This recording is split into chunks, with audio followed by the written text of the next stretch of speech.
कर रही हूँ। माननीय मुख्य अतिथि, आदरणीय शिक्षकगण और मेरे प्यारे देशवासियों, सर्वप्रथम आप सभी को स्वतंत्रता दिवस की हार्दिक शुभकामनाएं। जैसा कि हम सभी जानते हैं कि आज 15 अगस्त है और हम सभी अपने देश का 78वां स्वतंत्रता दिवस मनाने के लिए एकत्रित हुए हैं। दोस्तों, 15 अगस्त 1947 को हमारा देश भारत ब्रिटिश शासन से आज़ाद हुआ था। कितने स्वतंत्रता सेनानियों को अपनी जान तक गंवानी पड़ी थी। आज सबसे पहले मैं उन सेनानियों को नमन करना चाहूँगी जिन्होंने इस देश को आज़ाद कराने के लिए अपना सब कुछ दांव पर लगा दिया था। यह दिन हमें महात्मा गांधी, भगत सिंह, सुभाष चंद्र बोस, पंडित जवाहरलाल नेहरू, चंद्रशेखर आजाद, सरदार वल्लभ भाई पटेल, लाला लाजपत राय समेत सैकड़ों स्वतंत्रता सेनानियों को त्याग, तपस्या और बलिदान की याद दिला।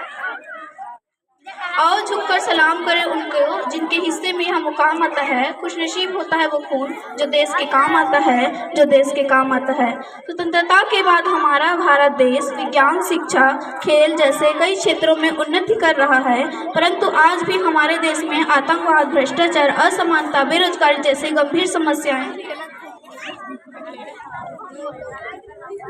देश के जिम्मेदार नागरिक होने के नाते आज हम सब प्रतिज्ञा करते हैं कि इन सभी समस्याओं से निजात पाने हेतु हम पूरे प्रयास करेंगे और अपने प्यारे देश भारत को विश्व का सर्वश्रेष्ठ देश बनाएंगे। मैं यास्मीन साहू देश प्रेम और राष्ट्र निर्माण स्वतंत्रता दिवस के उपलक्ष्य पर आप सब लोगों के समक्ष अपना कुछ विचार साझा करना चाहूँगी। मैं उस देश की नागरिक हूँ जिसके होठों में गंगा और हाथों में तिरंगा है। वो देश जो कभी सत्यम शिवम सुंदरम, कभी वंदे मातरम, कभी पंजाब सिंध गुजरात मराठा द्रविड़ उत्कल गंगा है। मैं उस देश की नागरिक हूँ जो है ठुकराए हुए की शरण स्थलीय बन जाता है और 60 समंदर पार परदेशियों को भी ब्रदर इन सिस्टर कहकर बुलाता है। यही प्रेम की पूज्य भूमि भारतवर्ष कहलाता है, भारतवर्ष कहलाता है। हृदय तो उस दिन फट गया था जब बूढ़ी माँ अपने बेटे के चित्रों को देखकर बोली, साहब आप तो भर्ती में 1 इंच भी कम नहीं लिए थे, भला मैं आधा शरीर कैसे ले लूँ। शहीद हुए हमारे जवानों की आंगन की तुलसी रोती है जब शहीद हुए की जवान विधवा की वेदना चीख चीख कर ये कहती है, प्यार भी भरपूर गया, मांग का सिंदूर गया, नन्हे नौनिहालों की लंगोटियां चली गई, छोटी छोटी बेटियों की चोटियां चली गई, बाप की कमाई गई, भाई की पढ़ाई गई और आपके लिए तो एक आदमी मरा है साहब, मेरी तो घर की रोटियां ही चली गई, मेरी तो घर की रोटियां ही चली गई।